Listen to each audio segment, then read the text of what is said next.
നിങ്ങൾ ഓരോടൊക്കെ വിളിച്ചിട്ട് പറയാ എന്തായാലും നാളെ വരാൻ പോണ ഒരു ക്വസ്റ്റ്യൻ ആണ് മിസ് നമുക്ക് പറഞ്ഞു തരാൻ പോണത്. അപ്പൊ ഒന്ന് വാന്ന് പറഞ്ഞിട്ട് വിളിക്കുക കേട്ടോ. അപ്പൊ മിസ്സേ ഓക്കെ ആണല്ലോ? യെസ്. അപ്പൊ ഇതാ നോക്കിക്കേ മക്കളെ, നോക്കിക്കേ എന്താണ് നമുക്ക് എല്ലാവർക്കും എണ്ണാനൊക്കെ അറിയാം അല്ലെ. അപ്പൊ നമ്മൾ 1ാം ക്ലാസ്സിലും 2ാം ക്ലാസ്സിലും ഒക്കെ നമ്മൾ എണ്ണാനൊക്കെ പഠിച്ചിരുന്നു. ഇനി നമ്മൾ അറബിയിലും കൂടി അല്ലെ, അറബിയിൽ നമ്മൾ 1ാം ക്ലാസ് 2ാം ക്ലാസ് ഒക്കെ പഠിച്ചിട്ടുണ്ട്. ഇനി നമ്മൾ 10, 20, 30, 40, 50, 60, 70, 80, 90, 100 അങ്ങനെ 100 വരെ എങ്ങനെയാണ് പറയാന്നാണ്, അറബിയിൽ പറയാന്നാണ് നമ്മളിവിടെ പഠിക്കുന്നത്. നമുക്ക് 3ാം ക്ലാസ്സിൽ പഠിക്കാനുള്ളത് അതാണ്. അപ്പൊ നമ്മൾ 10 അല്ലെങ്കിൽ 10, അപ്പൊ ഏതാനും കൂടെ മക്കൾക്ക് അറിയണം കേട്ടോ, ഏതാനും കൂടെ മിസ്സിന്റെ മക്കൾക്ക് അറിയണം. അപ്പൊ ഇതാ മക്കളെ ഇവിടെ എന്താണ് 10 ആണ് അല്ലെ. 10 നമ്മൾ എങ്ങനെ എഴുതാ, ഒരു വര ഇട്ടിട്ട് ഒരു ഡോട്ട് ഇട്ട് കൊടുത്താൽ മതി. അപ്പം 1 നിങ്ങൾക്ക് അറിയെങ്കിൽ 10 എഴുതാൻ സുഖാണ്. 1 ഇട്ടിട്ട് ഒരു പുള്ളി ഇട്ട് കഴിഞ്ഞാൽ എന്തായി, 10 ആയി ട്ടോ.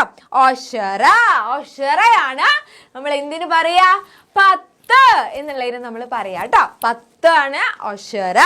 ഇനി 20 ആണെങ്കിലോ മക്കളെ, 20 ആണെങ്കിലോ, 20ക്ക് നമ്മൾ എന്താ പറയാ, 20ക്ക് നമ്മള് ഇഷ്റൂൻ. എന്താ പറയാ, ഇഷ്റൂൻ. അപ്പൊ മിസ്സിന്റെ കൂടെ തന്നെ പഠിച്ചു പോവാട്ടോ. ഇനി ഇതൊന്നും കഴിഞ്ഞിട്ട് പഠിക്കാന്നൊന്നും വിചാരിക്കണ്ട. ഇപ്പൊ മിസ് നിങ്ങൾക്ക് പറഞ്ഞു തരുമ്പോ അതിന്റെ കൂടെ തന്നെ നിങ്ങൾ പഠിക്കാം. ഓക്കെ ആണല്ലോ? അപ്പൊ അടുത്ത നമുക്ക് 30 എന്താണ് പറയാന്നാണ് പഠിക്കേണ്ടത്. 30ക്ക് നമ്മൾ എന്താണ് പറയാ, 30 നമ്മൾ എന്താണ് പറയാ, 30ക്ക് എന്താ മക്കളെ പറയാ, ആർക്കാണ് അറിയാം 30 നമ്മൾ എന്താണ് പറയാ, സലാസൂൻ. എന്താണ് പറയാ, സലാസൂൻ എന്നാണ് പറയാ ട്ടോ. അപ്പൊ നമുക്കറിയാം 3 നമ്മൾ സലാസത്തുൻ എന്നാണെന്ന് നമ്മൾ പഠിച്ചിട്ടുണ്ട് അല്ലേ. 2ാം ക്ലാസ്സിലൊക്കെ നമ്മൾ പഠിച്ചിട്ടില്ലേ സലാസത്തുൻ എന്ന് പറഞ്ഞു കഴിഞ്ഞാൽ 3 ആണെന്ന്. അപ്പൊ അതിനെ നമ്മൾ സലാസൂൻ എന്നാക്കിയാ 30 ആയി. 4ന് 40 ആണെന്ന് നമ്മൾ പഠിച്ചല്ലേ.